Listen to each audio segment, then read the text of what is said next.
Buenas noches a todos. Vamos a dar inicio a la actividad académica del día de hoy. El día de hoy vamos a hablar de manejo perioperatorio del paciente con hemofilia y enfermedad de Von-Willebrand. El tema estará a cargo de María Fernanda Pantoja. María Fernanda es residente de tercer año del programa de anestesiología de la Universidad del Valle.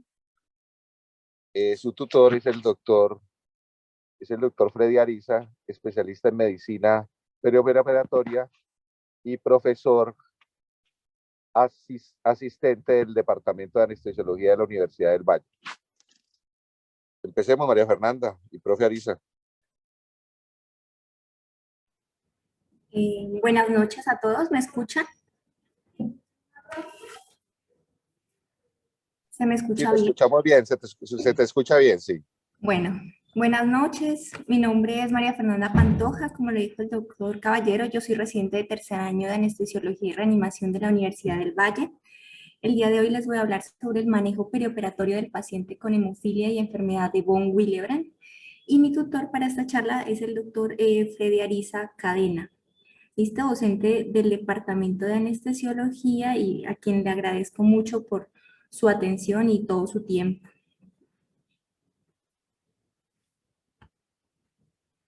Bueno, para comenzar a hablar de este tema, hablaremos inicialmente sobre unas generalidades acerca de los trastornos hemorrágicos, ¿verdad? Se estima que aproximadamente el 1% de la población presenta un trastorno hemorrágico congénito. Afortunadamente, la mayoría de ellos se diagnostican, digamos, en una forma leve.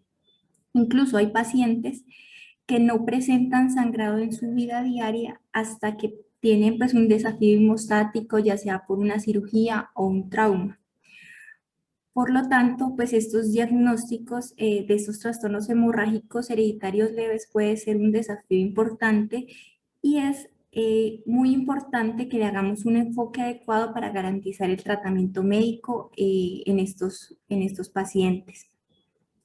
Un poquito para contextualizar cómo estamos de coagulopatías en Colombia. Entonces, se estima que la prevalencia de coagulopatías está en promedio entre 5 a 6 por cada 100.000 habitantes, ¿verdad? Dentro de esas coagulopatías, la hemofilia A, la enfermedad de Von Willebrand y la hemofilia B, digamos que ocupan los primeros 3 lugares en cuanto a prevalencia.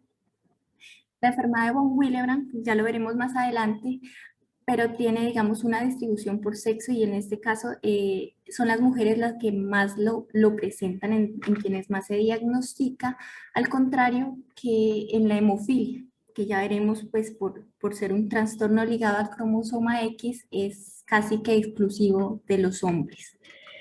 Y en cuanto a edad, digamos que es muy común su diagnóstico entre los 5 y los 25 años, pero también hay un gran porcentaje de pacientes que se diagnostican sobre todo en hemofilias, que son menores de 4 años, entre 1 a 4 años.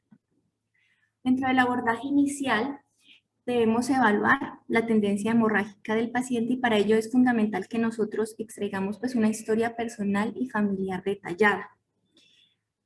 La presentación pues, de estos síntomas hemorrágicos nos pueden llevar pues, a pensar en si el trastorno es congénito en el caso de que se presente desde la infancia o que la persona tenga un antecedente familiar, sobre todo en enfermedades pues, autosómicas dominantes o ya en trastornos adquiridos relacionados con patologías endocrinas, renales o hepáticas e inclusive con medicamentos en la presentación pues en una edad más avanzada o cuando hay cambios de patrón en el sangrado.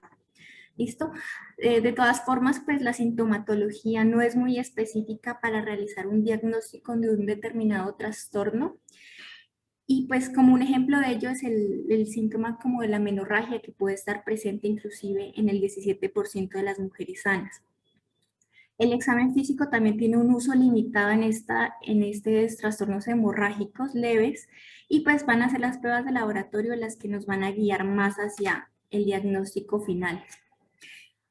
Dentro de la evaluación, como les decía, también hay una parte o unas herramientas de evaluación del sangrado que nos permiten hacer como una calificación cuantitativa de estos síntomas hemorrágicos y dar como una aproximación diagnóstica al paciente en el que se sospecha un trastorno hemorrágico. Hay muchas muchos cuestionarios. El de Vicenza fue como el primero que se desarrolló en el 2005.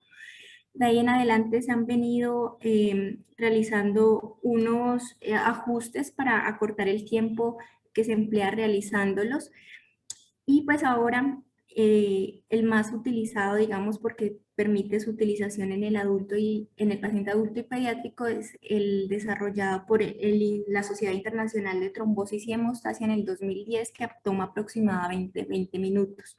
Estas herramientas de evaluación del sangrado califican 14 síntomas y permiten dar una puntuación de 0 a 4 a cada uno de ellos. Se considera que además de realizar esa aproximación diagnóstica, permite que esta puntuación preoperatoria nos pueda ayudar a predecir también los resultados de hemorragia posoperatoria. Pero tiene pues también algunas limitaciones, sobre todo en los pacientes muy jóvenes que no han sido sometidos a desafíos hemostáticos y que pues digamos no han presentado síntomas hasta el momento. Este es uno de los ejemplos, como les decía, una de esas escalas. Listo, evalúan varios síntomas, como les decía, 14. Por ejemplo, epistaxis, sangrados gastrointestinales, hematuria, sangrados relacionados pues con cirugía, menorragia, hemorragia posparto. ¿Listo? A cada uno de ellos se le da una calificación de 0 a 4 y se considera normal cuando es mayor o igual a 4 en hombres, mayor o igual a 6 en mujeres y mayor o igual a 3 en niños. Estas herramientas se han validado, ¿verdad? Y se han estudiado. En este estudio, por ejemplo, se evaluaron 215 pacientes, 105 de ellos tenían anormalidades en los tiempos de coagulación y 39 antecedentes familiares, y se encontró que cuando esta herramienta se calificaba por debajo de 3, y esto asociado a unos tiempos de coagulación, un hemograma y un fibrinógeno normales, el valor predictivo negativo de ellos era del 99%, o sea que nos permiten realizar, como les decía, esta aproximación diagnóstica. ¿Listo?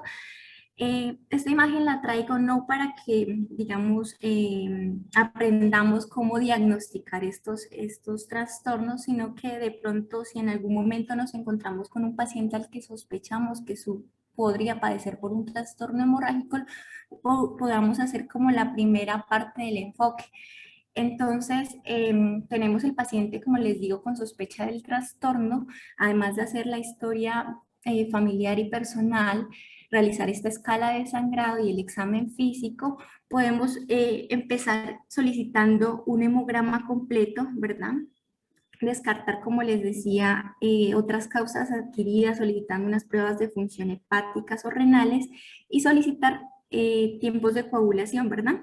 El TP, por ejemplo, nos permite evaluar deficiencias del factor 7, el TTP, deficiencias del factor 8, del 9, del 11 y del 12, y ya cuando ambos están alterados, TP y TPT, del factor 2, del 5, del 10, y incluso pues niveles bajos de fibrinógeno.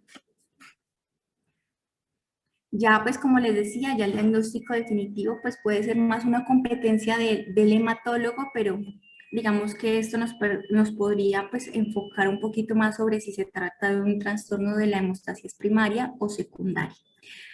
Otro punto importante es mencionar que hay un creciente interés por el uso de pruebas viscoelásticas y de generación de trombina para evaluar tanto la profilaxis como el manejo perioperatorio. Este es uno de los artículos en los cuales muestran cómo hay cambios en el trazado pues, de la tromboelastografía en los pacientes pues, en los que se les aplica la corrección con la terapia de sustitución con el factor pues, específico, ¿verdad?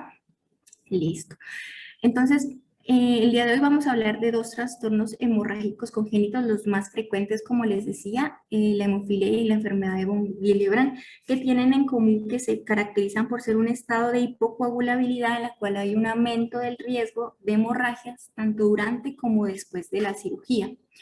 Y de cada uno de ellos hablaremos pues unas generalidades, un enfoque clínico, hablaremos sobre las opciones terapéuticas que tenemos, tanto agentes hemostáticos como terapia antifibrinolítica, y cómo se realiza el seguimiento postoperatorio y la atención pues de algunas situaciones especiales.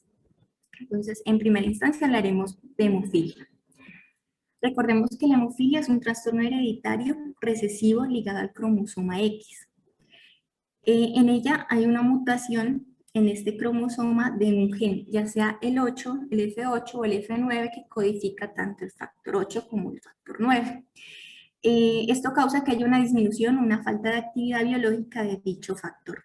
Se dice que se presenta en 1.125.000 hombres alrededor del mundo. La mayoría de estos casos no han sido diagnosticados.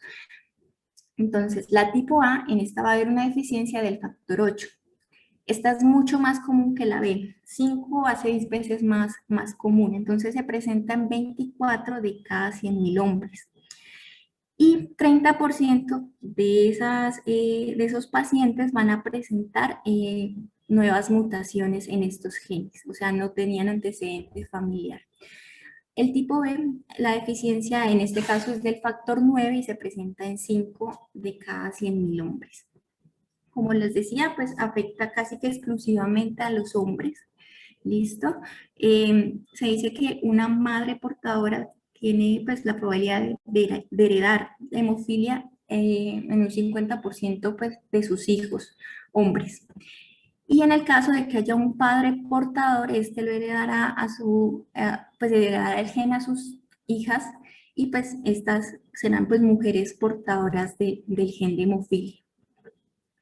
Aquí como un dato curioso, la hemofilia se le ha llamado también enfermedad de la realeza, ya que la reina Victoria de Inglaterra en 1837, digamos que fue la que heredó el gen de hemofilia B en este caso a uno de sus hijos y de portadora a 2 de sus 5 hijas.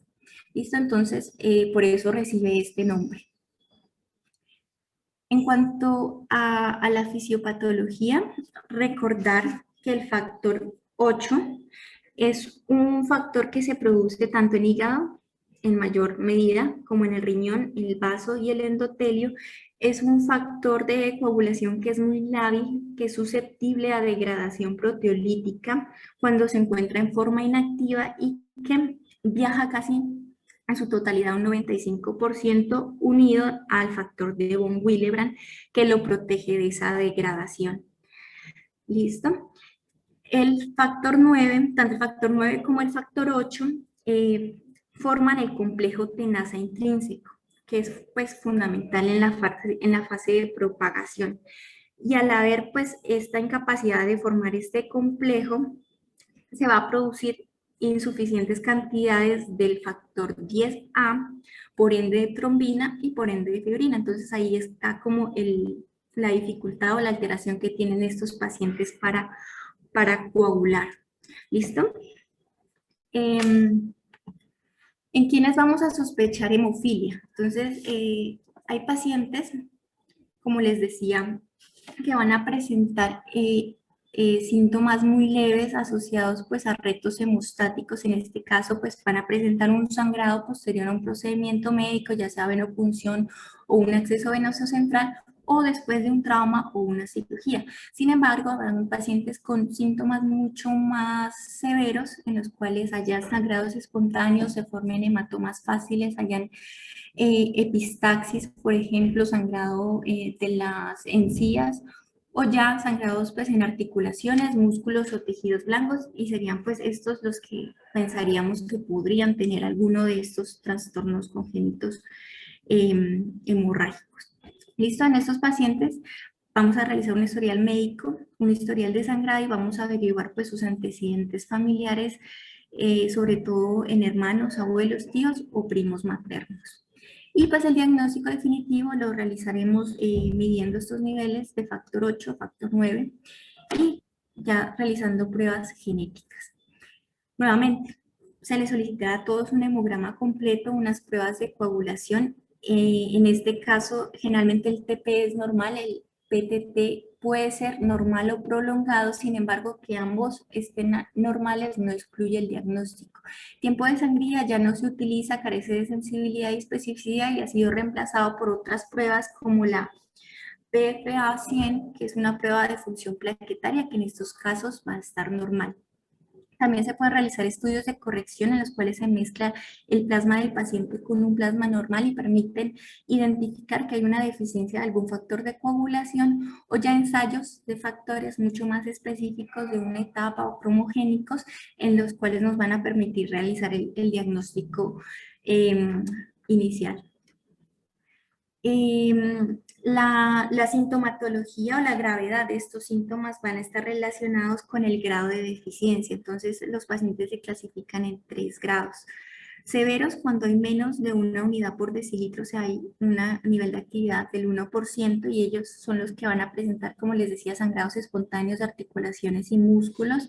En ausencia de un reto hemostático, los que tienen una enfermedad moderada van a tener unos niveles entre 1 a 5 unidades por decilitro del factor, y estos pueden presentar sangrados espontáneos ocasionales o ya pues relacionados con un reto hemostático. Y los pacientes con sintomatología leve van a tener un nivel de factor de 5 a 40 unidades por decilitro, y ellos pues van a presentar sangrado principalmente con trauma mayor o cirugía, raramente pues es espontáneo. Ya para empezar a hablar del manejo perioperatorio, tenemos que tener en cuenta que dentro de nuestra evaluación preoperatoria, además de lo que ya conocemos, debemos solicitar un hemograma completo, realizar una medición de inhibidores del factor 8 o 9, ya hablaremos pues más adelante de qué se trata eso de los inhibidores, y como son pacientes que se han transfundido o que, pues, que han recibido transfusión o inclusive pues, factores, pueden tener pues, riesgo de desarrollar estas infecciones virales, y pues se les debe también hacer tamizaje para hepatitis B, C o VIH. Dentro del plan de sustitución es muy importante que tengamos una idea de cuál es la cantidad de, digamos, si vamos a usar concentrado del factor, cuánto vamos a utilizar durante el perioperatorio, y saber que contamos con él el día de la cirugía, qué medidas coadyuvantes vamos a utilizar, y contar con un laboratorio que nos permita realizar una toma de muestras casi que 24/7. El centro donde se deben realizar estos procedimientos puede ser un nivel 3 o 4, ¿verdad? Pero es fundamental que haya siempre un hematólogo experto en este tipo de pacientes que, digamos, dirija ese equipo multidisciplinario.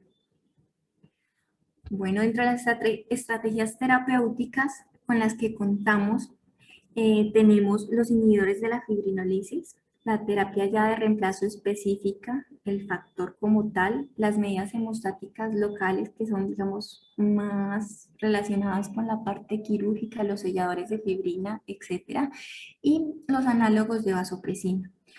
Estas estrategias las vamos a emplear o las vamos a combinar dependiendo de la severidad de la enfermedad, de la localización y la gravedad del sangrado y del tipo y la extensión de la cirugía.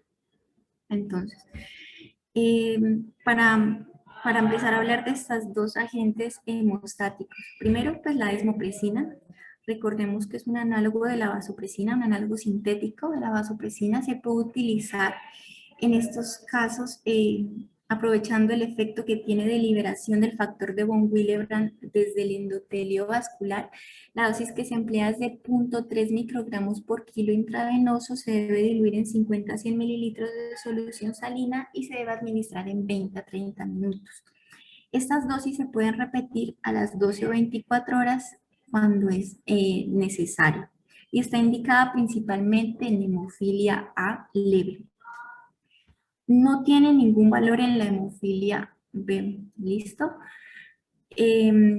Porque pues no aumentan los valores del factor 9, sino del 8. Y se debe realizar o utilizar, emplear en cirugía cuando tenemos la certeza, después de haber realizado un test de desmopresina, del cual profundizaremos un poquito más en la enfermedad de von Willebrand, nos haya permitido saber que el paciente responde a la administración con un aumento importante pues, del nivel del factor 8 en este caso. Como les decía, se puede repetir, se pueden poner dosis repetidas, pero se dice que no debe usarse por más de 3 a 5 días, ya que tiene riesgo de taquifilaxia. Y esto se debe pues al vaciamiento de las reservas endógenas del factor de von Willebrand. Entonces, dosis mayores no van a aumentar, digamos, la, el efecto de la desmopresina. Y también hay que tener muy en cuenta que puede producir retención hídrica, hiponatremia, y pues se debe evitar en los pacientes menores de 4 años, mayores de 65 años, con enfermedades cardiovasculares o embarazadas. Por otro lado, tenemos también otra ayuda importante que sería el ácido tranexámico, que se emplea una dosis inicial de 10 a 15 miligramos por kilo intravenoso, máximo 1 gramo. Está indicado en algunos casos como prevención e incluso como tratamiento coadyuvante, pero se sabe que es especialmente útil en casos de sangrado mucocutáneo, o sea, en zonas donde hay gran actividad antifibrinolítica. Está contraindicada en pacientes con hemofilia B que están recibiendo también concentrados de complejo protombínico, y pues hay que tener mucha precaución en el paciente con insuficiencia renal. ¿Listo? Estos son, digamos, coadyuvantes. Ya pues la terapia específica para el paciente con hemofilia se basa en esto, en la terapia de reemplazo del factor específico. Entonces, esta se emplea sobre todo en pacientes con hemofilia A o B moderada severa. Hay gran cantidad de preparaciones de estos factores. Los hay derivados del plasma, como su nombre lo dice, pues provienen del plasma extraído de sangre entera, o recombinantes que son ya producidos pues a partir de células modificadas genéticamente y con tecnología recombinante. Listo, esto se puede administrar en bolos o en infusión continua, y pues sus efectos adversos principales son el dolor en el sitio de punción, que el paciente presente pues una reacción anafiláctica o que contraiga alguna infección viral pues relacionada pues con estos hemocomponentes. Listo, los que señala aquí son son algunos de los que aparecen dentro del INVIMA disponibles pues en Colombia por el INVIMA. Sin embargo, pues probablemente no contemos con todos ellos en el hospital donde trabajemos, y pues esto va, digamos, a dificultar pues dar una recomendación específica relacionada pues con el, con el factor que vamos a utilizar. En cuanto a la terapia de sustitución, el objetivo general es restaurar esos niveles adecuados de actividad del factor 8 y 9 desde el punto de vista hemostático para prevenir o para tratar un sangrado agudo. Esta terapia se va a iniciar inmediatamente antes del procedimiento o durante la intubación, en el caso pues, de que se realice una anestesia general. Su efecto máximo o su tasa de recuperación se va a alcanzar 15 a 30 minutos después de su administración. Vamos a realizar un control de los niveles del factor eh, pues prequirúrgico, incluyendo pues el nivel mínimo o valle, para poder realizar el cálculo de dosis posteriores. Y vamos pues a ver a continuación cómo esta terapia dura pues un tiempo durante el posoperatorio, dependiendo del tipo de la cirugía, e inclusive algunos mencionan que hasta la cicatrización de la herida.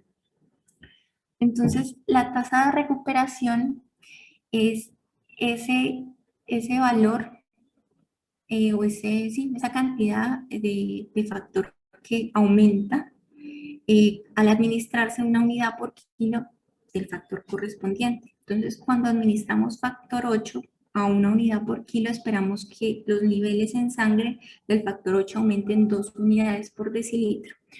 Cuando administramos una unidad del factor 9 derivado del plasma, esperamos que aumente sus niveles 1 unidad por decilitro en sangre, pero para el factor 9 recombinante este valor cambia y se habla de 0.8 en adultos y de 0.7 en niños. Entonces, ¿cómo calculamos la dosis? Aquí tenemos pues un ejemplo. Para el factor 8 tenemos que tener en cuenta el peso corporal y el nivel deseado. Entonces, para un paciente que pesa 50 kilos y que queremos un nivel deseado de factor de 40 unidades por decilitro, vamos a multiplicar estos valores por 0.5 y obtenemos pues un valor de 1000 unidades del factor 8. Para el factor 9 derivado del plasma se multiplica el peso corporal por el nivel deseado ¿Listo? En este caso serían 2.000 unidades, siguiendo el ejemplo. Para el factor 9 recombinante, este valor que se había obtenido previamente de 2.000 unidades se divide por 0.8, se multiplica por 1.25 y se obtendrían en este caso 2.500 unidades para un paciente adulto, o se divide las 2.000 unidades previamente obtenidas sobre 0.7 o se multiplica por 1.43 y se obtienen 2.860 unidades en niños. Entonces, pues esto también nos muestra que los niños requieren dosis mucho más altas de factores. El intervalo de administración de frecuencia se estima para el factor 8 que va a ser cada 12 horas y para el factor 9 cada 18 a 24 horas. Esta pues es la forma más usada con bolos, pero también pues hay todavía instituciones en las que se realiza o se administra estos medicamentos por infusión continua y pues este cálculo se basa en el aclaramiento del factor y el nivel objetivo, pero como les digo, pues son menos las personas que la calculan de esta forma.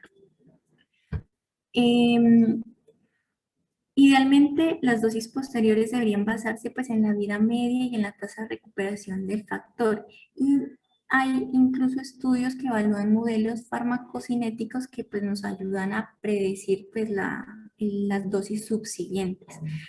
Esta tabla extraída de las guías mundiales pues, de hemofilia nos da como una idea de cuáles son los niveles objetivos. En este caso, esperen un momentico. Para cirugía mayor, por ejemplo, la meta de niveles del factor, en este caso del factor 8 para hemofilia preoperatorio estaría entre 80 a 100 unidades por decilitro y durante el posoperatorio en el primero al tercer día de 60 a 80, en el cuarto al sexto día entre 40 y 60 y entre el séptimo y el 14º día entre 30 y 50. Para la hemofilia viral, o sea, del factor 9, valores preoperatorios de 60 a 80, en el primero al tercer día de 40 a 60, en el cuarto al sexto día de 30 a 50 y en el séptimo al 14º día de 20 a 40. Y para cirugía menor, se esperaría que hayan valores tanto para hemofilia B, o sea, del factor 8 y el factor 9 preoperatorios entre 50 y 80, y en el postoperatorio entre el primero y el quinto día de 30 a 80 unidades por decilitro. Como vamos hasta aquí, espero que pues, todo esté claro hasta este momento. Bueno, vamos a entrar a hablar de hemofilia con inhibidores. Esta es una complicación muy grave de la terapia de sustitución con factores y se trata de una formación de los anticuerpos de inmunoglobulinas G que van dirigidos contra el factor 8 o 9 exógeno. Aparece en el 25 al 30% de los pacientes con hemofilia A severa y en el 5% de la hemofilia B. Y para contrarrestar esto, pues han desarrollado distintas terapias de inducción de inmunotolerancia que son exitosas hasta en un 70-80% de los pacientes con hemofilia A severa. ¿Listo? ¿Quiénes tienen factores de riesgo potenciales para desarrollarla?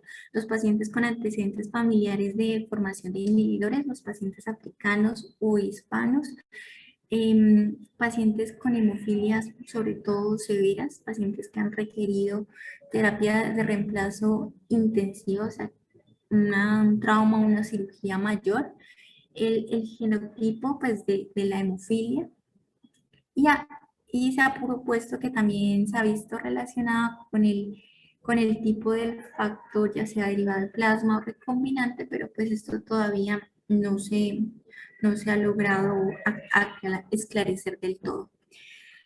Los inhibidores se miden a través del ensayo Bethesda o Nismegen modificado y son positivos cuando son mayores a 0.6 unidades Bethesda para el factor 8 y mayor a 0.3 unidades Bethesda para el 9. Estos inhibidores se deben medir en todos los pacientes, como lo dije en la primera diapositiva, antes de su cirugía, cuando estos han recibido, pues han estado expuestos al factor durante más de 4 semanas y cuando han recibido pues, una exposición intensiva durante más de 5 días. Y cuando lo sospechamos en un paciente en el cual estamos manejando durante el perioperatorio, cuando hay falta de respuesta a la terapia de reemplazo, cuando hay una recuperación inadecuada de los niveles del factor o la vida media del factor es menor a la esperada y cuando hay un sangrado persistente a pesar del reemplazo. En los pacientes con hemofilia B es muy llamativo que pues digamos que el primer signo de que el paciente desarrolla inhibidores puede ser una reacción alérgica y es una forma pues también de sospecharlo en este caso en particular. Estos pacientes con inhibidores los vamos a dividir en dos grupos. Los de baja respuesta, que son menos de 5 unidades Bethesda, son pacientes que tienen estos anticuerpos, pero son transitorios y duran aproximadamente 6 meses y empiezan a disminuir, sin cambios en el tratamiento que tenían en su profilaxis y aún a pesar de la exposición al factor. Y los de alta respuesta o mayor a 5 unidades Bethesda son anticuerpos que persisten a lo largo del tiempo, pueden disminuir, pero cuando el paciente se vuelve, digamos, a exponer al factor, vuelven a aparecer en los 3 a 5 días posteriores. En los pacientes que tienen baja respuesta de estos inhibidores, se pueden seguir utilizando factores específicos, pero se deben dar a dosis altas y con mayor frecuencia porque van a tener una menor vida media.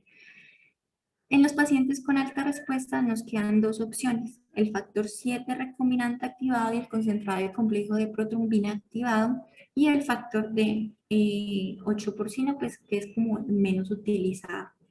En estos pacientes de alta respuesta se ha visto que pues, el uso de pruebas viscoelásticas, como les mencionaba al inicio, y la generación de trombina pueden ser útiles para evaluar pues, la respuesta y la efectividad a su administración.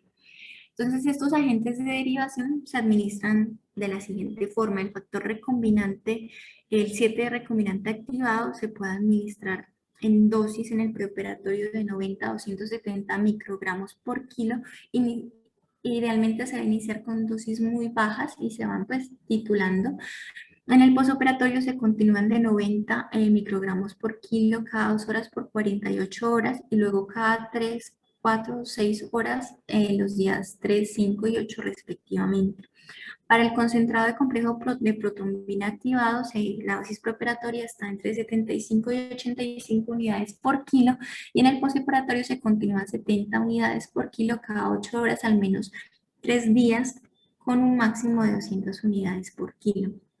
Y las dosis empiezan a disminuir a partir del tercer día. Se aplican solamente 50 unidades por kilo cada 8 horas. ¿Listo? Algunas pues salvedades con respecto a estos agentes de derivación. En los pacientes con hemofilia A con inhibidores se prefiere el uso de concentrado de complejo protrombínico. ¿Listo? Porque al administrar este complejo protrombínico en pacientes con hemofilia B, al saber que tienen cantidades de factor 9, podrían pues generar una reacción alérgica en ellos. Entonces, en los pacientes con hemofilia B se prefiere el uso de el factor 7 recombinante activado. También hay pacientes que reciben emicizumab, que es un anticuerpo bioespecífico que simula la función del factor 8 y se une al factor 9 y 10 y pues inicia, digamos, la coagulación en estos casos. Estos pacientes se ven más beneficiados con el uso del factor 7 recombinante, ya que el uso del complejo protrombínico se ha asociado con mayor riesgo de trombosis y hay pacientes en los cuales pues no responden muy bien a estos dos agentes de derivación y pues se ha evaluado la posibilidad de usarlos de forma secuencial o combinada, lográndose un mejor efecto, aunque aumentando también el riesgo de trombosis. En casos de emergencia, ¿qué podemos hacer, verdad? Lo inicial sería que el paciente sea valorado por un hematólogo experto, idealmente el tratante, si es posible, porque nos permitiría identificar el tipo de hemofilia, el factor que se ha utilizado, el último reemplazo y si tiene historia o no de inhibidores. Eh, si, si el paciente pues está muy grave, nosotros debemos administrar de forma inmediata la terapia de sustitución, inclusive antes de realizar pues un diagnóstico extendido, incluido pues la medición de los niveles del factor. La utilización de cualquier producto disponible, ¿verdad? Si tenemos, como les decía, derivados del plasma o recombinante, no importa en este momento, sino que debe utilizarse el que haya en ese momento en el hospital y la dosis va a depender mucho de la vida media del producto, que como ya les dije, para el 8 era de 12 horas y para el 9 era de 18 a 24. Y pues habrán pacientes que se consideren candidatos del manejo coadyuvante, que ya les mencioné que era la desmopresina y el ácido tranexámico, y pues va a depender también del tipo de procedimiento que se les realiza. Para estos pacientes también tenemos dos opciones. No son la primera línea, pero pues pueden ser de utilidad cuando no tenemos disponible la terapia de sustitución específica. Está el plasma fresco congelado que contiene todos los factores de coagulación. Se dice que un mililitro de plasma contiene una unidad del factor 8 y una unidad del factor 9. Sin embargo, pues utilizando solo el plasma fresco congelado es difícil que logremos niveles de factor 8 mayores a 30 unidades por decilitro o del 9 mayor a 25. Pero como les decía, si lo necesitamos podemos usarlo a una dosis inicial de 15 a 20 mililitros por kilo y pues puede ser útil tanto en pacientes con hemofilia A como B. Por otro lado tenemos pues también el crioprecipitado que digamos en contenido, en concentración, contiene los mismos factores de coagulación que el plasma, pero digamos que en un menor volumen. Se dice que el crioprecipitado, una bolsita, contiene 3 a 10 unidades por mililitro del factor 8. También contiene el factor de von Willebrand, fibrinógeno, factor 13, pero no contiene el factor 9. Así que de esta forma podemos decir que el crío precipitado pues, se usará preferiblemente en pacientes con hemofilia A que en B, y en hemofilia A pues se prefiere este al plasma fresco congelado. Bueno, como les decía, pues la enfermedad se da principalmente en hombres, pero pues hay pacientes femeninas que son portadoras del gen. ¿Qué debemos hacer en ellas? Entonces, hay mujeres portadoras que son a menudo asintomáticas y que mantienen niveles del factor en el límite inferior del rango normal, pero pues sin presencia de sangrados, ¿verdad? ¿Qué ocurre cuando hay una supresión aleatoria de uno de los cromosomas X? Esta mujer portadora podría pasar a sufrir pues, de hemofilia y presentar niveles bajos del factor que resultan en sangrado, ¿verdad? Especialmente pues manifiesto en menorragias, hemorragias postpartos, sangrados pues uterinos anormales o ya sangrados excesivos relacionados con algún reto hemostático. Generalmente estos sangrados se presentan cuando los niveles son inferiores a 50 unidades por decilitro y en este caso pues la paciente va a recibir un tratamiento similar a lo que recibiría pues un hombre con la enfermedad.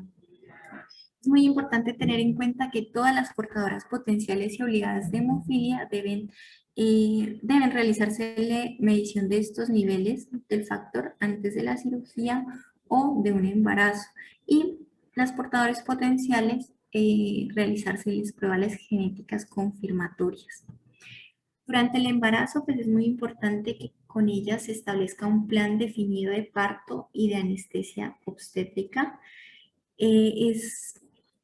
Es importante pues, recordar que los niveles del factor 8 aumentan o incluso se normalizan durante el embarazo, que los niveles del factor 9 no van a cambiar significativamente y por eso pues, es muy importante que se realicen esta medición de los niveles en el tercer trimestre, idealmente a la semana 34, para evaluar pues, el riesgo que tiene esta paciente de presentar sangrado durante el parto y el puerperio. Ya en el trabajo de parto y en el parto, lo ideal es contar con niveles del factor 8 o 9 mayores a 50 unidades por decilitro, tanto pues para ser llevadas al parto vaginal o por cesárea y también para ser considerada dentro de las opciones anestésicas una técnica neuroaxial. ¿Listo? Cuando estas pacientes presentan niveles inferiores a 50 unidades por decilitro, como ya les dije anteriormente, requerirán terapia de reemplazo del factor específico. Y estos niveles se deben mantener, si es necesario, también con ayuda de factores a un mínimo de 30 días en una paciente que fue sometida a parto vaginal o un mínimo de 5 días cuando la paciente es llevada a parto por cesárea. Y se puede asociar con el uso de desmopresina, antifibrinolíticos o terapia hormonal. Es muy importante saber que estas pacientes tienen el doble de riesgo de hemorragia postparto cuando el reemplazo es inadecuado y por tanto el seguimiento durante el postparto se extiende incluso hasta 35 días. ¿Listo? Como les decía, el factor 8 aumenta durante el embarazo, pero va a retornar a niveles basales en los primeros 7 a 10 días por parto y la paciente pues deberá ser llevada a un control a las 2 semanas y se debe pues continuar hasta inclusive 2 meses después del mismo. El riesgo trombótico en estos pacientes, entonces es muy raro que un paciente con hemofilia presente un evento trombótico, sin embargo, pues han reportado casos en los pacientes que presentaban algún factor de riesgo predisponente, ¿listo? Lo más importante aquí es saber que el paciente que ha recibido una terapia de reemplazo adecuada se va a comportar, digamos, de una forma similar a un paciente sano. Entonces, en ellos los factores de riesgo normales que conocemos, pues se deben tener en cuenta a la hora de instaurar una profilaxis. En los pacientes con hemofilia, pues se ha visto asociado los eventos trombóticos a los que presentan o tienen pues un catéter central a largo plazo, que han recibido terapia de reemplazo con estos factores, que han recibido concentrado de complejo protrombínico en dosis superiores a 200 unidades por kilo, se ha realizado ese uso secuencial que les expliqué que se podría hacer entre los agentes de derivación, o ya presentaban, como les decía, los factores, pues los comunes, trombofilias, inmovilidad, la edad, la misma cirugía o trauma. Todos los pacientes con hemofilia deben recibir una profilaxis con compresión neumática intermitente y pues se debe movilizar de forma temprana. Ya el uso de tromboprofilaxis farmacológica pues de forma rutinaria todavía no se ha establecido y pues es muy difícil realizar una recomendación al respecto y pues va a requerir de una evaluación mucho más intensa de ese riesgo-beneficio. En cuanto al dolor postoperatorio, eso también se podría aplicar para los pacientes con enfermedad de von Willebrand. Se prefiere el uso de analgésicos que no sean, pues idealmente no se usen AINES, a menos pues la excepción sería el uso de inhibidores COX-2, pero que se consideran seguros el acetaminofén, el paracetamol, la dipirona y los opioides. No se debe administrar medicamentos por vía intramuscular, está contraindicada en estos pacientes y como les dije, las técnicas neuroaxiales o regionales solo se deben realizar después de una terapia de reemplazo adecuada. Inclusive la ASRA propone unos niveles de factor entre 80 a 100 unidades por decilitro para poderlas realizar. Bueno. Enfermedad de von Willebrand. ¿Listo? Recordemos que el factor de von Willebrand es una glicoproteína multimérica, ¿listo? Que sufre una serie de modificaciones por una enzima llamada ADAMS13 que la transforma pues, en multímeros de mediano, alto y muy alto cantidad pues, de multímeros. Se sintetiza en los megacariocitos y en las células endoteliales y se almacena en los gránulos alfa de las plaquetas y en los cuerpos de Weibel-Palade de las células endoteliales. Se considera al igual que el factor 8 un reactante de fase aguda y pues esto es bueno en el paciente que va para cirugía, que presenta un trauma porque pues nos ayuda como a elevar estos niveles durante esta situaciones de estrés. Es muy importante en la hemostasia primaria porque permite la adhesión y la agregación plaquetaria.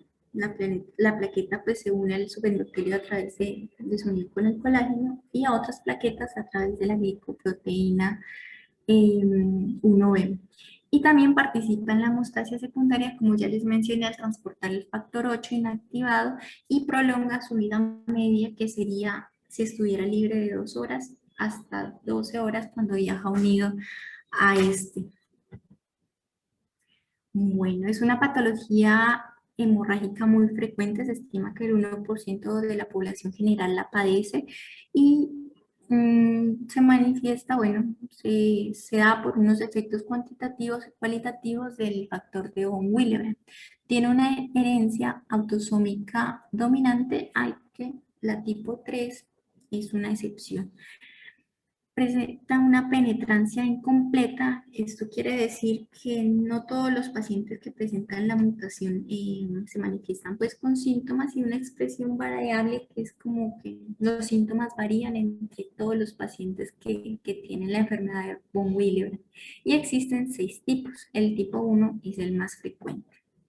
Entonces, el tipo 1 es una reducción cuantitativa del factor de von Willebrand. Como les dije, se presenta en el 65 al 75% de los casos. Tiene una presentación pues heterogénea, ¿listo? Pueden haber sangrados leves, ¿verdad? Hematomas, formación de petequias, sangrado de encías, o epistaxis, hasta pues casos un poco más severos con hematrosis o sangrados que comprometan pues órganos internos. La tipo 1C pues que es una de los tipos de esta que se subclasifica, se debe a un clearance aumentado.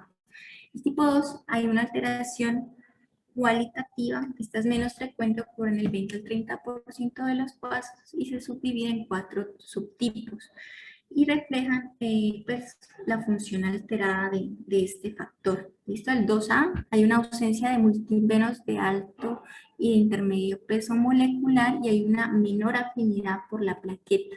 En el tipo 2B hay ausencia de multíperos de alto peso molecular, pero hay una mayor afinidad por la plaqueta. Y por eso este 2B cursa generalmente con trombocitopenia. El 2M tiene una distribución normal de multímeros, pero tiene menor afinidad por las plaquetas, y en el 2N tiene una distribución normal también de multíperos, pero tiene menor afinidad por el factor 8, a pesar de que el factor de von Willebrand es normal.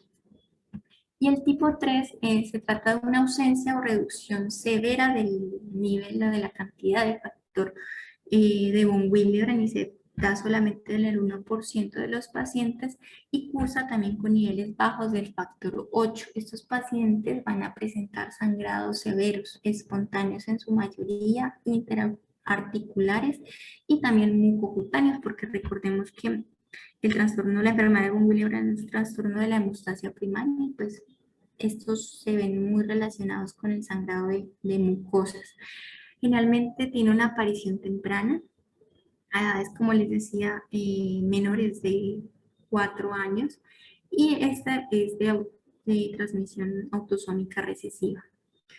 También se clasifica en leve, moderada, severa. La leve, que generalmente es la tipo 1, se presenta en el 65 al 80% de los pacientes y hay una deficiencia del factor de von Willebrand, o un nivel, perdón, de von Willebrand entre 30 a 50 unidades por decilitro y el factor 8 entre 40 a 70 unidades por decilitro.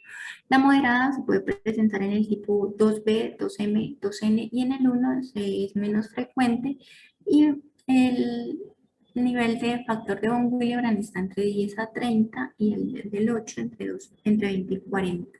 Y la severa se presenta en el tipo 3, 2A y 1 y pues corresponde también afortunadamente al menos del 1% de los pacientes. En estos casos el nivel de von Willebrand está por debajo de 10 y el de 8 en menos de 20. ¿Listo? En quienes pues sospechar von Willebrand y realizar pues una evaluación o un enfoque ya diagnóstico. Entonces, pacientes con historiales personales de sangrado, como ya les dije, pues especialmente mucocutáneo, personas con historia familiar de sangrado, pues muy relacionados con el patrón que ya les mencioné de la enfermedad de von Willebrand. Perdón, pacientes que tengan trombocitopenia moderada o que tengan una prolongación del TTP, aunque como también les mencioné que en los tiempos normales no quiere decir que el paciente no tenga esta enfermedad. Y pues digamos que particularmente en las mujeres el principal diagnóstico diferencial va a ser hemofilia A, y pues estos también deben descartarse. En los pacientes con von Willebrand, para su diagnóstico se les debe realizar nuevamente un hemograma completo, unas pruebas de coagulación que pueden ser anormales, el tiempo de TTP, pero pues que sean normales no excluye el diagnóstico. El tiempo de sangría no siempre se encuentra prolongado y es poco reproducible y poco sensible. También se pueden utilizar pruebas de función plaquetaria que son normales, excepto en el tipo 2B que les dije que tenía o cursaba con trombocitopenia, y se van a realizar 3 pruebas que ya son pues muy específicas de la enfermedad. Tenemos la medición del factor 8C, que mide la actividad del factor 8. ¿Listo? El factor de von Willebrand antigénico, perdón, que mide la cantidad de von Willebrand, y el factor de von Willebrand eh, con ristocetina, que mide la función de ese factor de von Willebrand. Porque no solo medimos niveles, porque como ya les dije era un factor un reactante de fase aguda y pues puede estar elevado por otras razones. Entonces es muy importante en estos casos también evaluar la actividad tanto del factor de von Willebrand como del factor 8. Otras pruebas que se pueden realizar en estos pacientes es que realizar como este review entre la actividad la cantidad pues, de factor de von Willebrand, la agregación de ristocetina y el estudio de los multíplex, pero esto pues digamos ya es más como relacionado al enfoque que hace el hematólogo para identificar el tipo pues exacto de la enfermedad del paciente. En cuanto al manejo perioperatorio, nuevamente vamos a estratificar el riesgo, vamos a definir qué tipo de enfermedad von Willebrand tiene, cuál es la severidad. También podemos usar, como ya les dije, los scores o las herramientas de evaluación del sangrado que mostré al inicio. Y también documentar cuál es la historia del sangrado, cuáles son los tratamientos que ha recibido el paciente y cómo le ha ido con ellos. Dentro de la evaluación preoperatoria, definir qué tipo de cirugía vamos, si es una cirugía mayor o menor, con qué niveles basales arrancamos del factor de von Willebrand y del factor 8, y con esto desarrollar pues un plan de manejo, nuevamente teniendo siempre a disposición el factor de von Willebrand en las cantidades que esperamos pues vayamos a necesitar. Se debe realizar también la cirugía en un centro especializado, pues muy de la mano con el hematólogo experto en este tipo de patologías, y contando con una muestra o un laboratorio continuo que nos permita realizar el seguimiento y evaluación pues de esos niveles de factor también por ciertos días después del procedimiento. Nuevamente tenemos también varias estrategias terapéuticas, los análogos de vasopresina, los inhibidores de fibrinolisis, la terapia de reemplazo pues específica en este caso de von Willebrand, y medidas hemostáticas locales, y van a depender de la severidad de la enfermedad, de la localización y la gravedad del sangrado y del tipo y extensión de la cirugía. Entonces pues vamos a hablar primero de la cirugía o el sangrado menor o procedimientos invasivos. Aquí se incluyen también punción lumbar, toma de gases arteriales, endoscopias con biopsias. Entonces, ¿cómo definimos estos procedimientos? Que sean pues una cirugía que causa una disminución de menos de 2 de hemoglobina y que conduzca a la transfusión de menos de 2 unidades de sangre, que no ponga en peligro la vida del paciente y que se realizan en áreas u órganos no críticos. Algunos ejemplos, como les decía, podría ser una extracción dental, una biopsia, el paso de un catéter venoso central o una laparoscopia, etc. En estos pacientes vamos a realizar inicialmente un test de desmopresina. Este se debe hacer idealmente en el preoperatorio, ¿verdad? ¿A quienes lo vamos a realizar? A los pacientes mayores de 2 años que tengan enfermedad de von Willebrand tipo 1 y muchos pues, de los tipo 2. Esto nos permite determinar la eficacia del uso de desmopresina en caso de que pues, la necesitemos en estos procedimientos.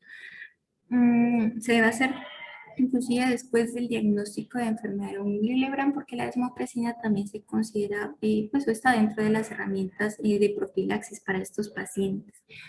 No realizarla en pacientes con menos de 4 años por el riesgo de hipenatremia y de convulsiones, en los pacientes con enfermedad de von Willebrand tipo 3, porque ellos no tienen von Willebrand, no van a ser respondedores, en los pacientes con enfermedad de von Willebrand tipo 1 o 2 severas, porque va a sobrepasar pues el efecto que tiene la desmopresina y pues estos pacientes van a requerir probablemente la terapia de sustitución específica, y en los pacientes que tienen más de 65 años o que cursan con una enfermedad cardiovascular activa.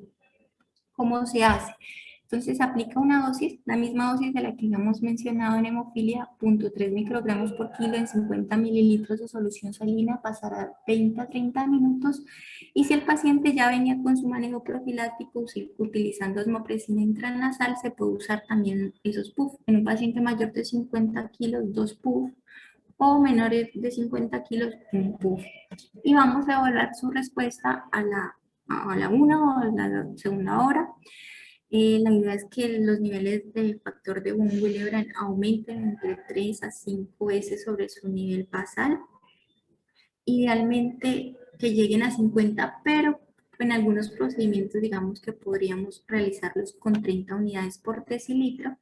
Y pues, como les decía, este es el paso inicial en los pacientes que van a ser llevados a cirugía o sangrado menor. Estos pacientes también pueden acompañarse de la desmopresina.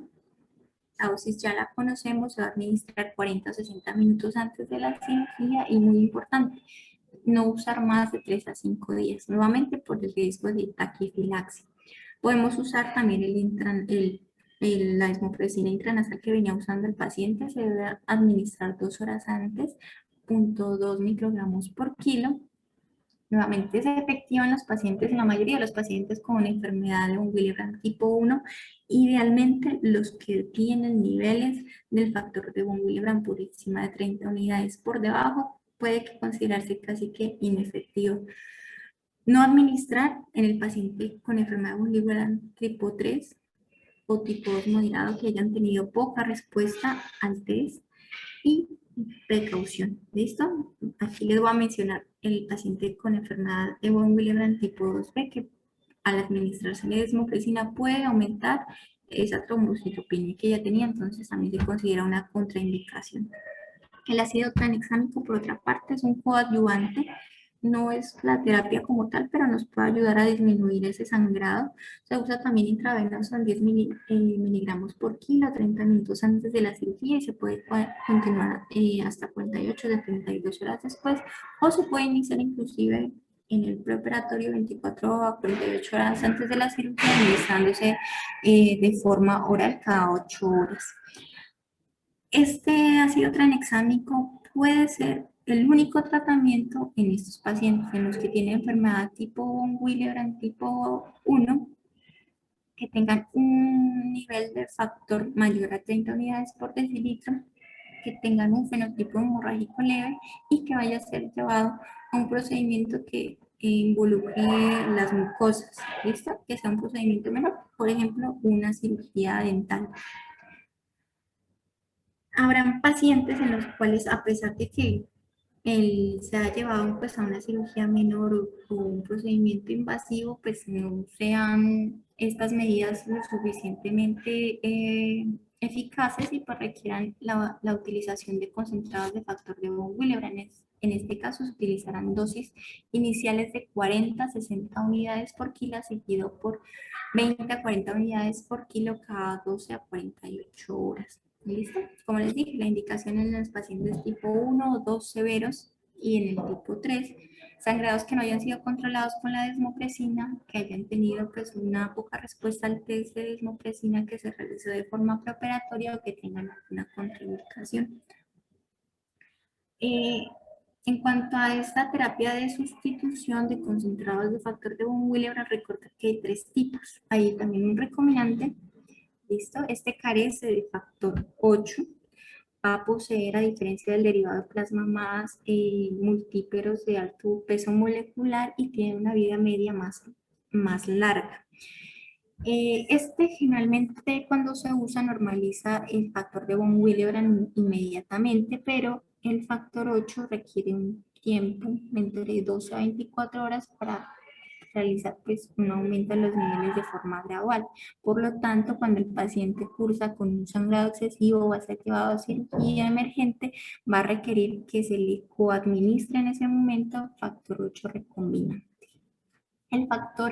Los factores de von Willebrand derivados del plasma son productos también heterogéneos, contienen cantidades variables del factor 8 y esta cantidad variable del factor 8 es muy importante porque pues, va a haber también un aumento variable de los niveles de estos factores. Otro tipo, digamos, mucho menos común es el factor de von Willebrand derivado del plasma, pero por el factor 8. Este, como su nombre lo dice, tiene menor cantidad de factor 8 y pues tiene la ventaja de que puede reducir los riesgos relacionados con la administración de niveles altos del factor 8, que como lo veremos más adelante, está asociado pues, a riesgo de trombosis. Este tiene la particularidad de que se debe administrar en dosis repetidas durante un breve intervalo de tiempo y en caso de cirugía de emergencia, al igual que el recombinante, va a requerir el uso simultáneo del factor 8 recombinante. Aquí hay algunos ejemplos, ¿verdad?, de concentrados disponibles. Los dos que señalé aparecen también dentro del INVIMA, están en Colombia, pero pues dependerá mucho de la institución y del que cuente en ese momento para saber pues cuál administrar, ¿verdad? En esta parte vemos cómo se diferencian en cuanto a la cantidad de factor de von Willebrand y de factor 8. ¿Listo? Algunos pues van a tener un ritmo mucho más marcado y otros vemos que la diferencia es casi nula. Vienen, digamos, en partes similares. Ya este es un espacio como para que nos riamos un momentico, ya vamos a terminar, nos queda faltando una pequeña parte de la exposición. Bueno, en cuanto a cirugía o sangrado mayor, que es todo lo contrario a lo que mencionamos anteriormente, es una cirugía que causa una disminución mayor a 2 gramos de la hemoglobina o conduce a la transfusión de mayor a 2 unidades de glóbulos rojos. También sangrados incontrolables de origen traumático quirúrgico y en las mujeres con factor de von Willebrand menor a 50 o en las pacientes que tengan enfermedad tipo 3 o tipo 1 y 2 severos. Algunos ejemplos de cirugía mayor podrían ser cardiotorácica, cesárea, craneotomía, histerectomía, colecistectomía o prostatectomía. ¿Listo? Como les dije, hay muchos preparados derivados del plasma. Los más comunes combinan tanto el factor de von Willebrand como el factor 8. El que señala aquí es uno que utilicé alguna vez en el HV, se llama Wiley y contenía 500 unidades del factor 8 y 500 unidades del factor de von Willebrand liofilizado.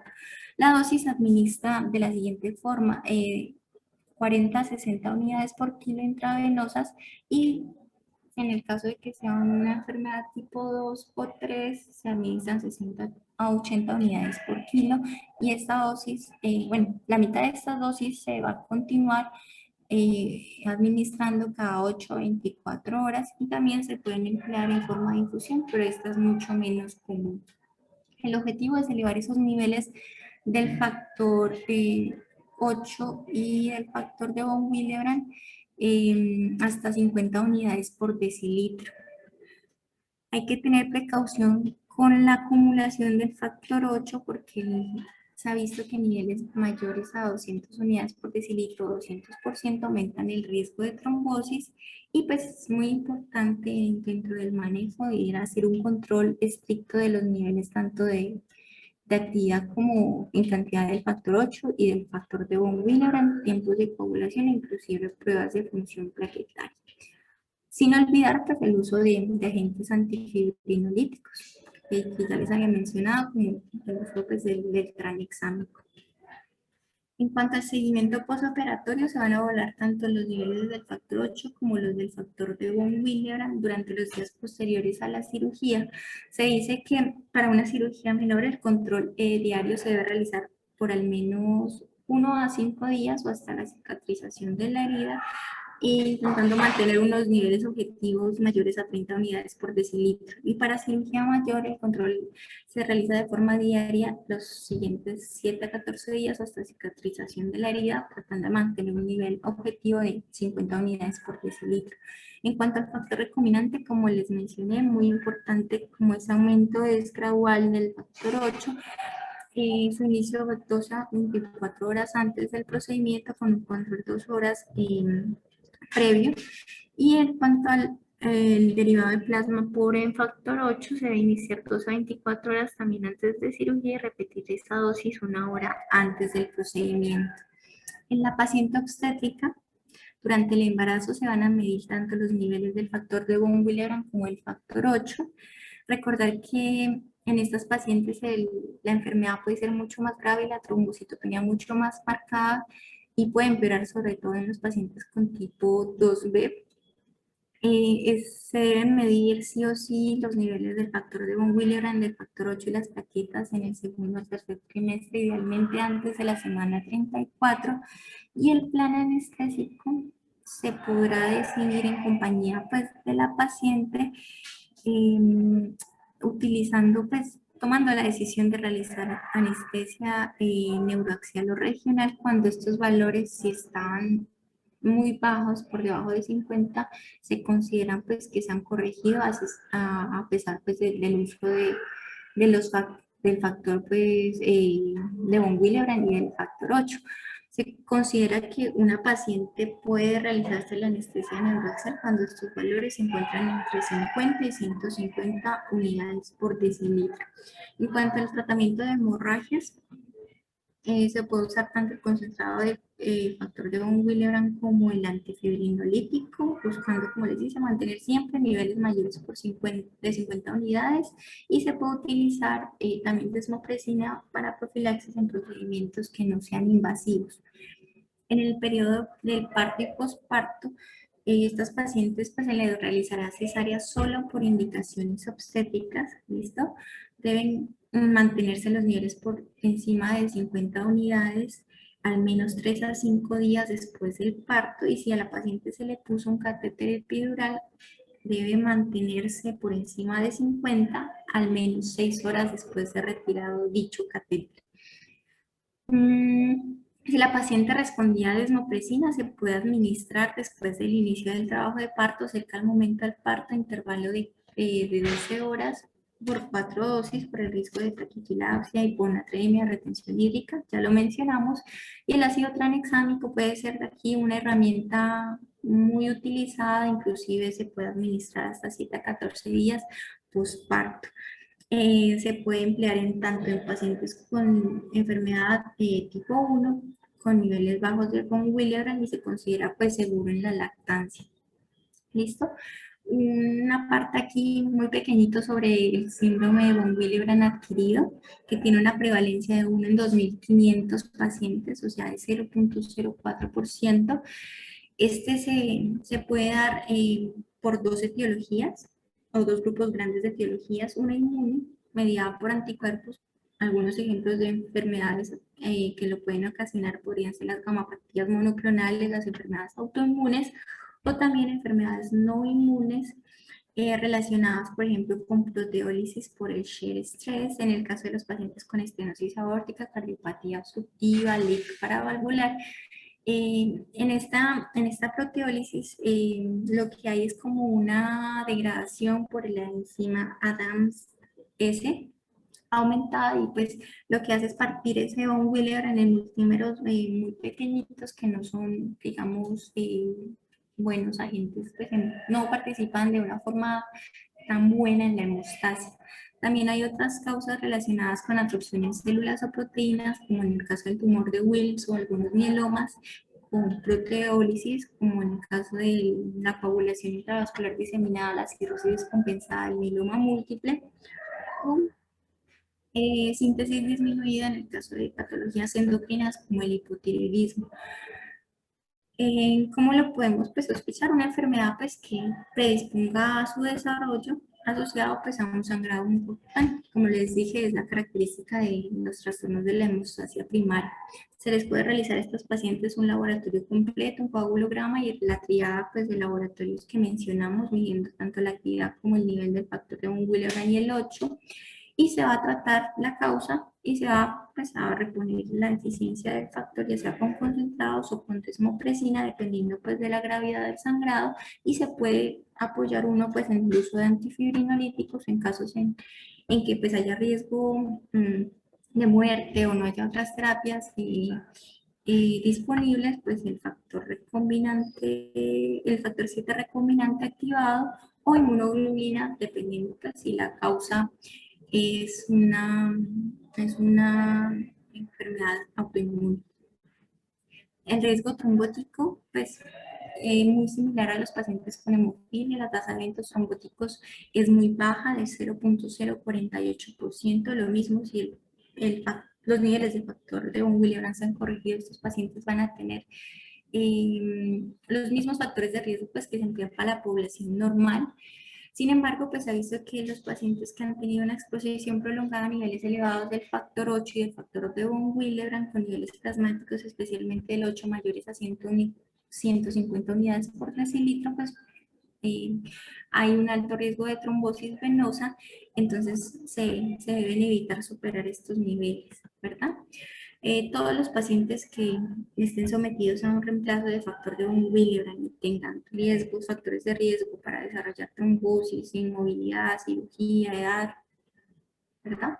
Van a requerir pues, el uso de compresión neumática intermitente y movilización temprana. Y pues también queda la duda ahí del uso de tromboprofilaxis farmacológica en ellos. Lo mismo, se sopesarán por riesgo-beneficio su uso y pues hasta ahora pues no hay como una recomendación de su uso rutinario. Y entonces, compresión neumática y movilización temprana para todos. En realidad eso es como lo que establece la guía.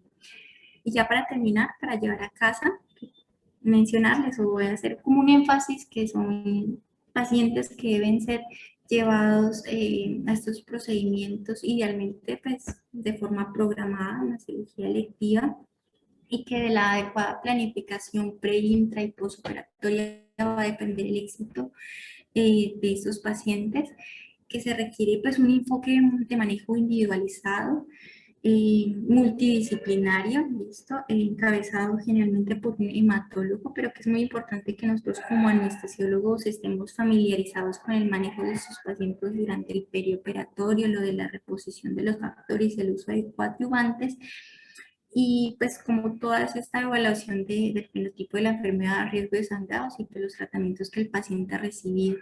Y en cuanto a las técnicas anestésicas, que pues era una de las grandes inquietudes que tenía al momento de realizar la charla, recordar que se pueden realizar técnicas anestésicas neuroaxiales o regionales y que no están contraindicadas siempre y cuando estos pacientes se haya realizado una adecuada terapia de sustitución y se haya corregido pues, la deficiencia por encima del nivel permitido o mínimo que ya mencionamos. Muchas gracias.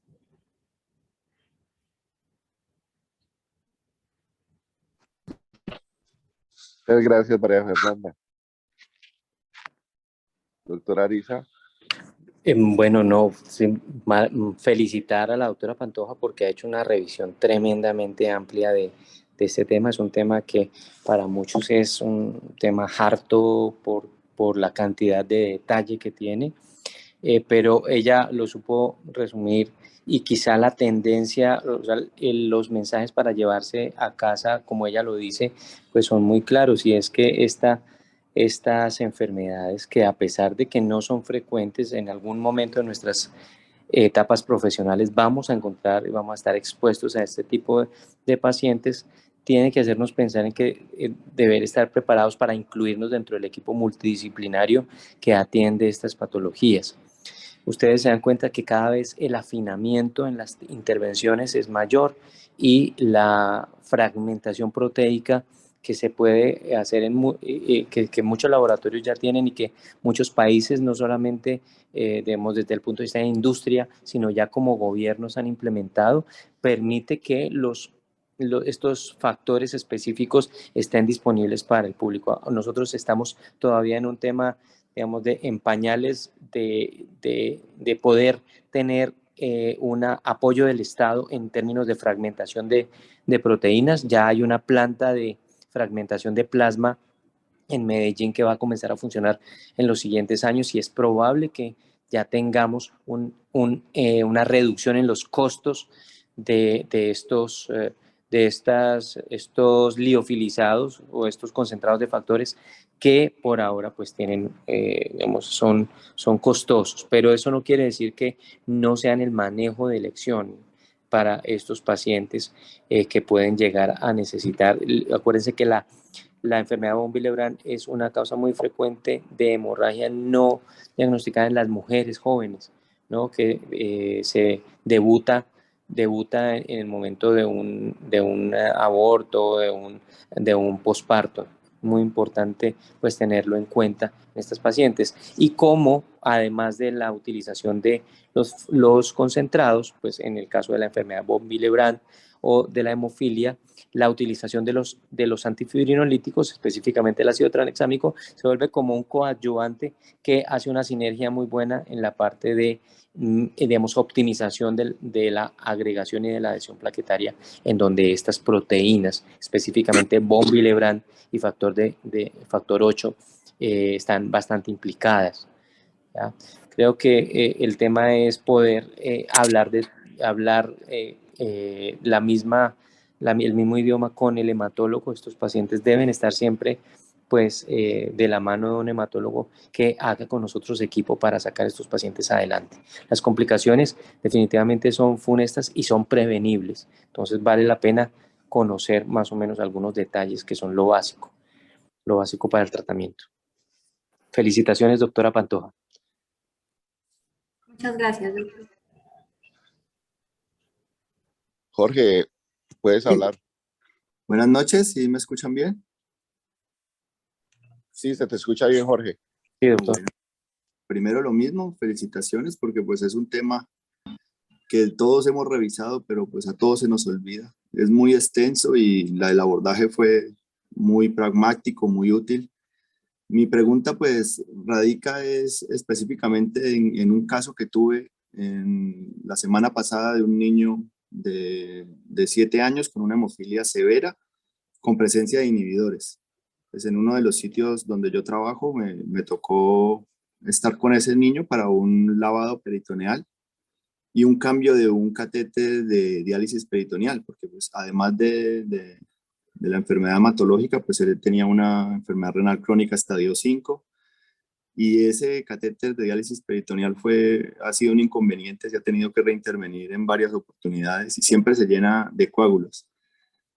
La duda que tuvimos, pues a nosotros nos acompaña la clínica de hematología y ellos preparan pues la terapia de bypass, la reposición de los factores y por eso no tuvimos mayor inconveniente, pero la pregunta que nos surgió en ese caso específico fue ante la disfunción del catéter a repetición, pues surgió la duda de que si era posible ponerle un catéter para hemodiálisis.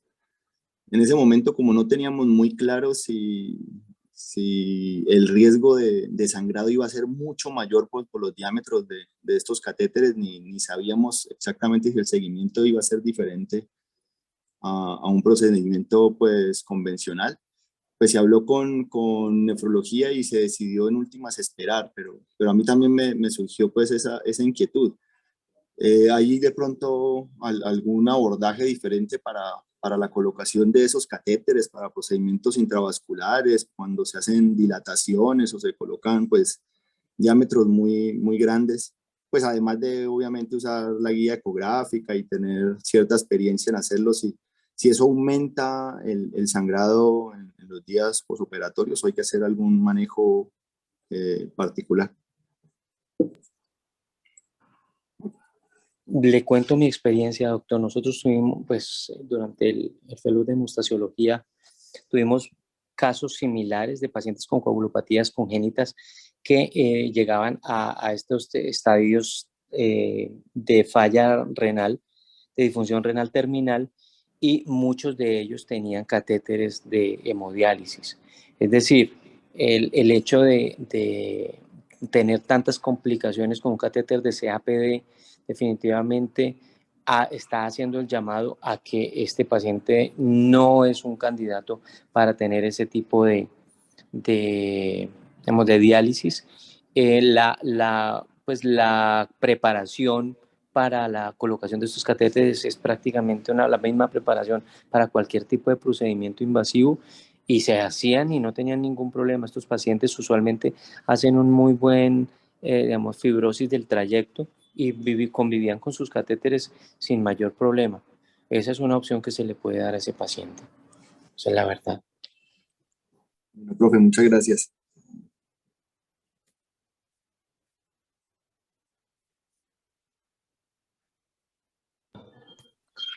Germán tiene levantada la mano.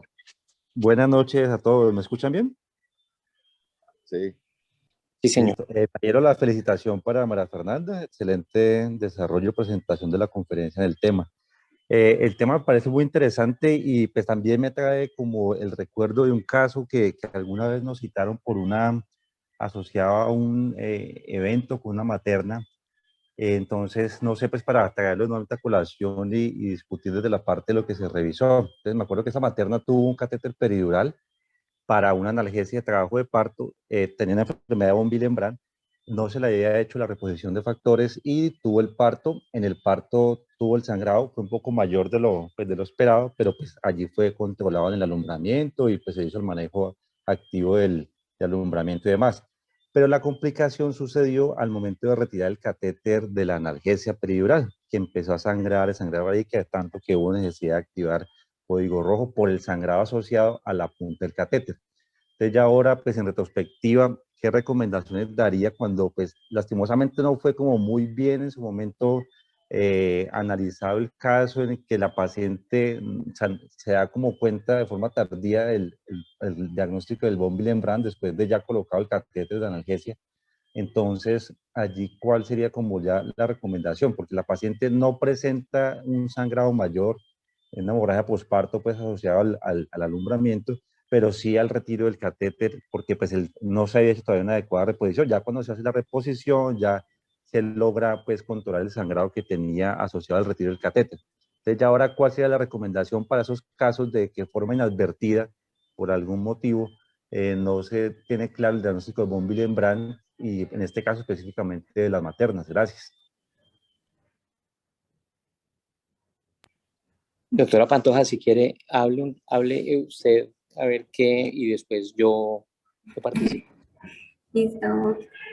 No, pues lo que yo pues, leí en lo que revisé, ¿verdad? Pues habrá pacientes en las que por lo sucedido, lo acontecido con ese reto hemostático, llámese cirugía o pues o trauma, en este caso el parto, pues al presentar ese sangrado tan excesivo nos permita pues sospechar, ¿verdad? Que está al menos cursando con un trastorno hemorrágico. Pues en este momento pues no sabríamos qué tipo es y pues digamos que lo que, como una recomendación específica, pues en cuanto a terapia de sustitución, pues sería muy difícil como hacerla con un factor o con ya sea 8 9 o de un Willebrand en este caso, pues porque no sabemos a qué le estamos apuntando, ¿verdad? Sí me parece que podría uno ayudarse pues de la desmopresina, del ácido tranexámico y pues como lo mencioné de pronto en una situación de emergencia, si en ese momento no tenemos diagnóstico claro, pues de pronto con plasma, con crío precipitado. Eh, pues es lo que yo pienso. Y en cuanto pues a lo del retiro del catéter, pues eso sí es una duda que también me surge porque pues las guías recomiendan un seguimiento de los niveles después del procedimiento Y pues no sé si en realidad se realizan en los hospitales como lo mencionan, y pues en este caso para el retiro del catéter, si dicen que debería estar el factor de von Willebrand, o pues el factor que se esté deficiente pues por encima de cierto nivel para el retiro y pues mantenerlo durante un tiempo, ¿no? Entonces es difícil allí como realizar el seguimiento de la paciente y saber en qué momento es el adecuado para el retiro del catéter y hasta cuándo pues vigilar que no haya un sangrado. Sí, bueno, muchas cosas aquí. Lo primero es que si estas pacientes son identificadas durante o antes del parto y son pacientes identificadas ya de riesgo, deben ser dirigidas al centro de referencia que tenga la posibilidad de atender las complicaciones y que tenga la posibilidad de administrar el concentrado del factor durante los momentos importantes de riesgo de sangrado. Es decir, esta paciente pues gracias a Dios no falleció durante el posparto, pero lo hubiera podido hacer perfectamente. Lo que hacemos usualmente, y lo va a ver usted, doctor, es que estas pacientes tienen unas mediciones secuenciales de su factor de von Willebrand y se les pone una dosis. Usualmente se le pone una dosis antes del trabajo de parto de 40 unidades por kilogramo de peso. Gracias, comentábamos con la doctora Pantoja que el factor de von Willebrand y el factor 8 tienen unas vidas medias buenísimas, son casi de 6 a 8 horas. Entonces, digamos, esas siguientes 4 a 6 horas son horas muy seguras digamos, de intentar los procedimientos porque asimilan los niveles prácticamente a los niveles normales, ¿ya? Y efectivamente la manipulación de esos catéteres debe tener también las mismas precauciones por la potencialidad de catástrofes, lo que significaría un hematoma epidural en una paciente de esas. Igual, de la misma manera, se debería medir el nivel de factor y si digamos, se encuentra cercano a 50, la utilización puede ser, si es una enfermedad de von Willebrand tipo 1, se pone una dosis de desmopresina y se retira el catéter, o una dosis de desmopresina y una dosis de ácido tranexámico. Las dosis de ácido tranexámico, fíjense que son mucho más pequeñas que las dosis utilizadas en la práctica clínica, que son de 20 miligramos por kilo, acá se utilizan 10 miligramos por kilo.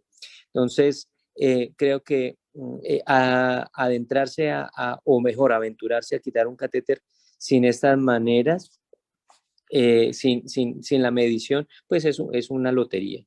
Yo creo que por lo menos si uno no tiene la posibilidad de medirlo, digamos, si está ya en un hospital que no tiene la oportunidad de medirlo, al menos la utilización de desmopresina y una dosis de ácido tranexámico, al menos para el retiro, creo que es importante utilizarlo.